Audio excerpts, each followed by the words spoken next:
Yellowstone is back this week with episode 10 of season 5, and with it being titled The Apocalypse of Change, that was the very thing that was present for not only the cowboy industry and the future of the Yellowstone ranch, but also the Dutton family dynamic and the fact that the truth was found out and change was going to be impacting Beth, Kayce, and Jamie's lives due to the actions that they were all about to take. With an episode that was focused on preservation and revelations about John Dutton's death, let's jump into the video and break down all that there was to take away from it. Here is Yellowstone Season 5 Episode 10, Ending Explained. Just to let you know, this video will contain spoilers. Kayce's Revenge.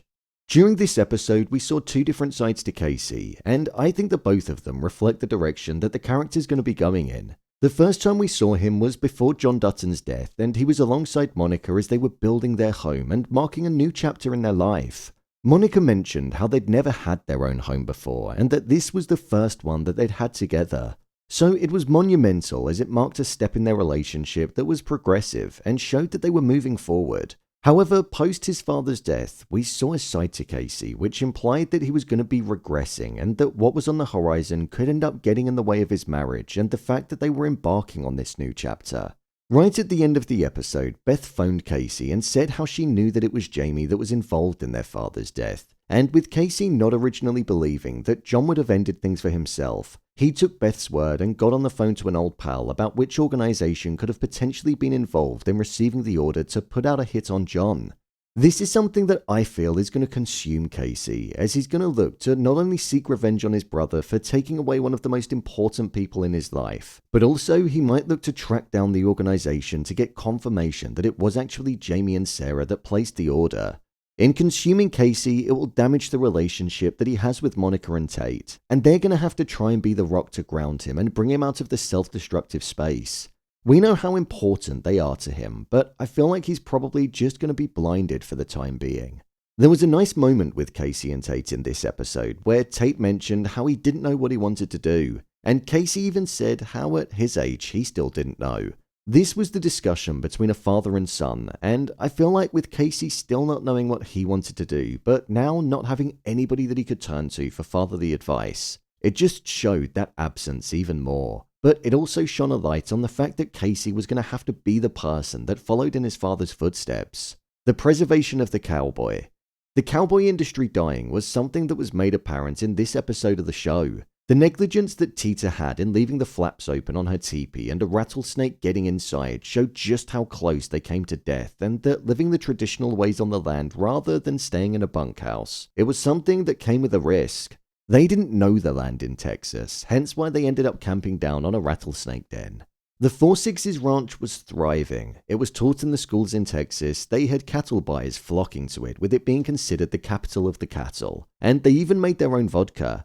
Beth said they have everything. And when comparing this to the Yellowstone ranch in Montana, it showed the divide in success and current situations.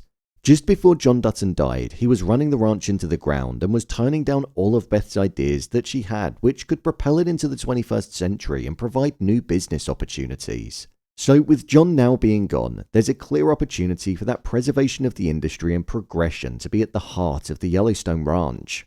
When Summer said to Rip, "In 2 years your job won't exist," Rip responded with the story of John Deere, the notoriously famous tractor manufacturer.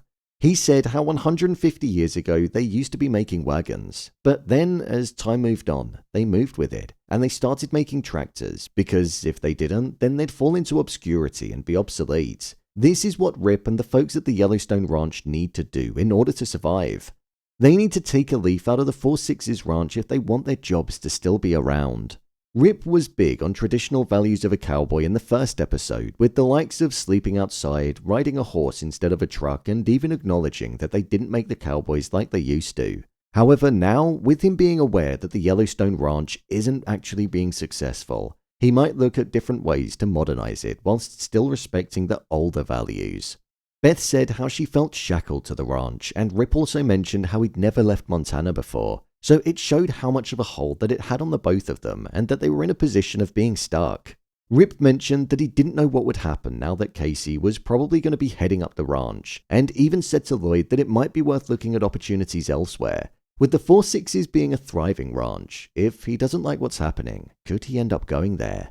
Rip did mention that he was going to get involved in the fight of finding out who was responsible for John's death, as himself and Lloyd also didn't believe that John would go out that way, so we might see them working with Kayce. Jamie's motive. Jamie was a complete and utter coward in this episode. When his secretary mentioned that his sister was waiting in his office, his face dropped completely, and he was like a frightened little boy. If Jamie didn't want to let on that he was involved in his father's death, he did a terrible job. He could barely look at Beth and he couldn't lock eyes with her, showing just how guilty he was. Beth said to Jamie that the last thing that he'd ever see would be Beth looking into his eyes, and as he drew his last breath, she'd be smiling. So a trip to the train station might be on the horizon for Jamie. When Beth grabbed a hold of Sarah as she was just laughing at her, it was a real sinister move and showed that the fight was definitely going to be brought to them. Jamie met with Market Equity, and we saw that he was planning on giving the ranch to Market Equity so that they could build the airport on it. This in turn would go against everything that John Dutton and Beth were fighting for before his death. Jamie plans on subpoenaing John Dutton's will and ensuring that the land goes towards the community, meaning Market Equity can start working on it immediately. With Jamie doing that, Market Equity basically said how they'd support Jamie if he ran for governor of Montana, which it seems like he's going to be doing. It's what he's always wanted. Sarah has been bigging Jamie up, and she said how the kingdom was his and that kings feast on the bounty of the conquests. Jamie hasn't conquered anything. He couldn't look Beth in the eye. He's the most cowardly person in the show, and I think he's got Beth and Kayce's wrath coming his way. He's not going to be able to deal with it. My review of the episode.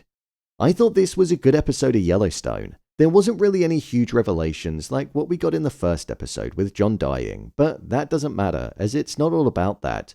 This one was all about the change that was on the horizon for the characters and the industry, and I feel like this episode really got that message across.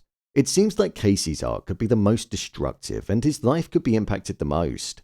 He's steered away from the violent side of the world for some time now, but with him re-entering it and it seeming like he's embracing it, I think it could be the catalyst for the downfall of his relationship with Monica and the life that he wanted to live. As the home that he got with Monica and spent so much time, effort and love renovating as a family is sitting there empty with nobody inside of it, something which just feels symbolic of the state that things are in.